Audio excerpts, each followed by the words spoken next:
Welcome to Big Bunny TV Gossip. Following President Buhari's address to Nigerians last night on the ongoing Nigerian crisis, the Yoruba World Congress summoned an emergency meeting to consider the president's address.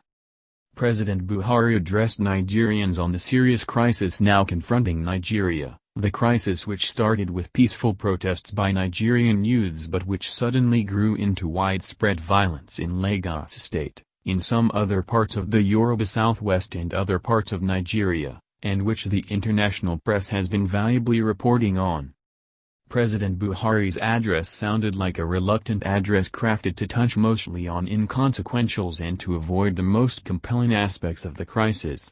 To the surprise of all Nigerians and the whole world, President Buhari did not acknowledge that the youth's protest started peacefully and remained commendably peaceful until the protesters were shot at in Lekki, Lagos. The whole world had watched as the youthful protesters conducted themselves in an orderly manner, and even as they cleaned up the trash that was generated by them in the streets. Most Nigerians accept that the demands being made by the protesting youths were reasonable and justified in the interest of Nigeria. We are all witnesses to the fact that in admiration for all these, Nigerian citizens and even non-Nigerians from abroad rushed food, drinks, and money to the protesters in the streets.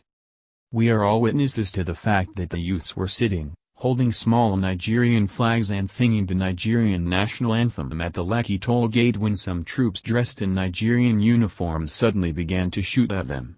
We all saw in the video the deaths and injuries that the shootings caused, and we are shocked that President Buhari did not say anything about the shooting at the peaceful and unarmed protesters. He did not say anything about the killing and wounding of the youths. He did not express any concern or sympathy with the victims, their parents and relations. President Buhari also said nothing about the very troubling questions that have grown around the Lekki shootings. The Lagos State Governor, who is the Chief Security Officer of Lagos State, has said that the shooting was done by forces beyond his control.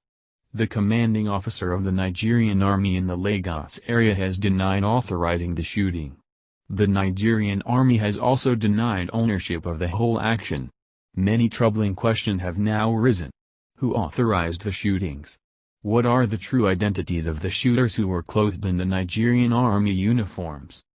President Buhari also said nothing about another very troubling fact. There was manifestly present, during the youth's peaceful protests, an effort by some persons to infiltrate bands of thugs and hooligans into the peaceful protests, obviously for the purpose of disrupting and discrediting the peaceful process, and thereby manufacturing an excuse for a repressive governmental clampdown on peaceful protesters.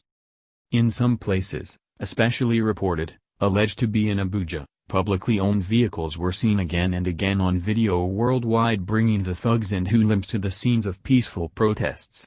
We Nigerian citizens, Nigerians in diaspora worldwide and the whole civilized world, want an explanation of this feature of the ongoing Nigerian crisis. Inevitably, we Nigerians are asking many troubling questions. Does there exist in this country a secret paramilitary force that has access to Nigerian army uniforms and that can be employed by its owners against targets in the Nigerian population? Is there a group of people in this country that have a special agenda of their own and who are employing the authority and resources of the Nigerian state to implement their agenda?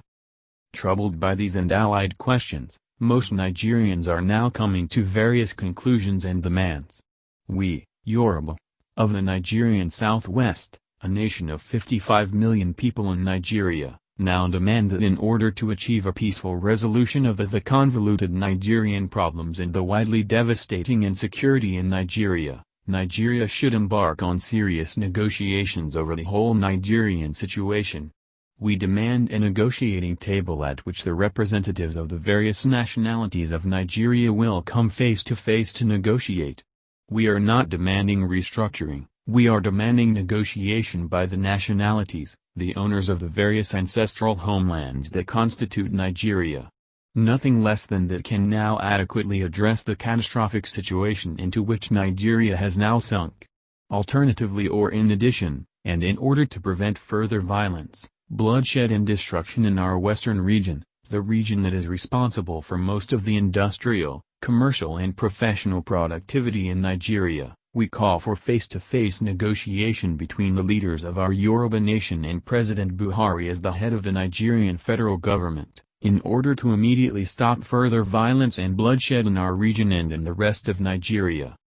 With all sense of responsibility, we call upon the United Nations and significant agencies and factors of the international communities, and on all the most powerful countries of the world, to step forward now to support our demand for negotiation, and exercise the needed influence to make the negotiation happen. We ask the world to remember that in the background to the present crisis in Nigeria is the situation whereby, in the past 5 years, one of the nationalities in Nigeria has incessantly proclaimed its agenda of using violence to subdue other nationalities, to seize the lands of other nationalities, to banish some nationalities from their homelands and to invite their own non-Nigerian kinsmen to come and occupy the land.